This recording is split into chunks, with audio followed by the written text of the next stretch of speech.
ਨਾਨੀ ਨੇ ਖਸਮ ਕੀਤਾ बुरा कीता करके छाड़ दिता और बुरा कीता। सोहेल वड़ाइच और उनके ऊपर तले लिखे गए 3 कॉलमों पर अपना और उनका सर धुनने से पहले हम फील्ड मार्शल जनाब आसिम मुनीर को एक मशवरा देना चाहते हैं, एक दोस्ताना, बरादराना, मुखलिसाना, पेशा वराना मशवरा। इंटरव्यू दीजिए, जरूर दीजिए। कौम को पता लगना चाहिए कि आप क्या सोच रहे हैं, हमारी सिपा क्या सोच रही है। हमें मालूम होना चाहिए, बिल्कुल मालूम होना चाहिए। हम इस इनिशिएटिव पर शुक्रगुजार हैं आपके, लेकिन आइंदा जब इंटरव्यू दें तो किसी जेन्युइन सहाफी या रिपोर्टर को दें, किसी सिक्काबंद तज्जियाकार या अलमशहूर दानिश्वर को नहीं। सहाफी या रिपोर्टर को जो जवाब आप देंगे वो मिनो अन उसे छाप देगा या नशर कर देगा, या चले थोड़ा बहुत अपना कमेंट भी कर देगा। लेकिन जब आप किसी दानिश्वर को इंटरव्यू देते हैं तो दानिश्वर अपना तड़का लगाता है, और इस तड़के में जो बात आपने कही होती है, जो आपका माफियू ज़मीर होता है, वो बिल्कुल गुम हो जाता है और बस तड़का तड़का रह जाता है।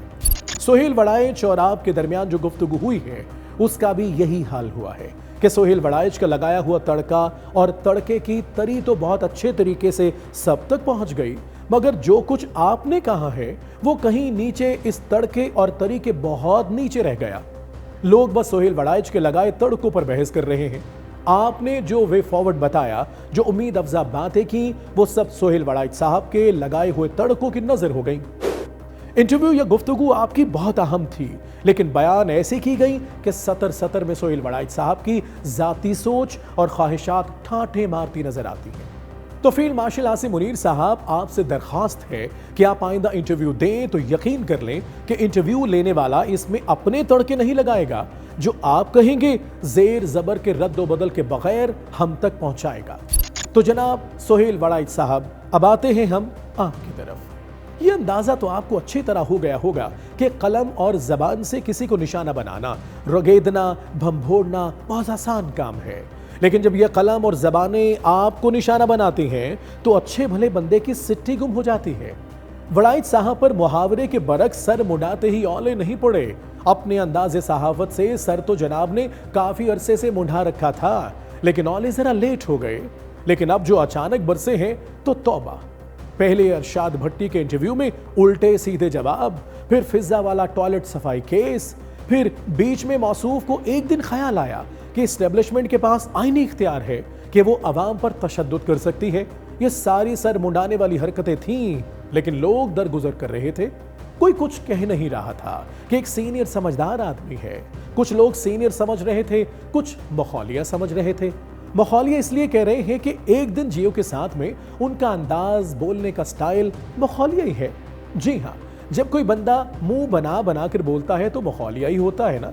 तो सोहेल वड़ाइच साहब को मखौलिया समझकर अब तक सब बर्दाश्त कर रहे थे, लेकिन उनके 3 ताज़ा कॉलमों के बाद लोगों के बर्दाश्त की हद जवाब दे गई, और फिर मुंढे सर पर वो औले पड़े कि हक अदा हो गया। सोहेल साहब, दानिश्वर तज्जियाकार का काम मशवरा देना, रायज़नी करना होता है। आप तो अपनी लफाजी के जोश में हर बात पर हतमी फैसले ही सुनाने लगे हैं। ये जो लफाजी वाली दानिश्वरी है कि मकबूलियत तो है, कबूलियत नहीं है, अस्करियत के सामने अक्सरियत कुछ नहीं है, वगैरह वगैरह, ये लफाजी कोई दानिश्वरी नहीं है। आप शायर होते, किसी के एडवर्टाइजिंग एजेंट होते तो फिर भी आपकी बचगाना तुकबंदियां बर्दाश्त कर लेते। आप अपने आप को दानिश्वर कहते हैं। दानिश्वर को ऐसे लफाजी से नहीं, लोगों को दलील के साथ समझाना चाहिए। ऐसी तुकबंदी वाली दानिश्वरी बच्चा कर सकता है, करके दिखाएं। चले आपके बारे में ही करते हैं। सोहेल वड़ाइच का कलम नहीं अब चिलम बन चुका है, मतलब अब सिर्फ धुआं छोड़ता है। सोहेल वड़ाइच जमहूरियत की आवाज बनी, इस्टेब्लिशमेंट का साज। वड़ाइच तैयारा जो बन चुका है अब ठुस गुब्बारा। माफ कीजिएगा, हम आपका मजाक नहीं उड़ा रहे, हम आपको सिर्फ और सिर्फ अपनी लफ्जी दानिश्वरी का नजारा दिखा रहे थे। वैसे आपके 3 कॉलमों को लुबे लुबाब पता है क्या था? पहला कॉलम, इस्टेब्लिशमेंट बादशाह है, अंडा दे या बच्चा, हम में से किसी को इस पर एतराज नहीं होना चाहिए। दूसरे कॉलम से यह नतीजा निकलता है, इमरान बाकियों की तरह पांव पकड़ो, जान बचाओ, नहीं तो भुट्टो की तरह फांसी चढ़ जाओ। हमारा नहीं ख्याल, फील्ड मार्शल ने सोहेल वड़ाइच से मुलाकात के दौरान ये दोनों बातें इशारतन भी कही होंगी। ये सोहेल वड़ाइच का दानिश्वराना तड़का है। इस तड़के पर जब उनकी खूब लेदे हुई तो उन्होंने तीसरा कॉलम लिख मारा, अस्करियत और अक्सरियत की कहानी डालकर तरफैन को बैलेंस करने की कोशिश की।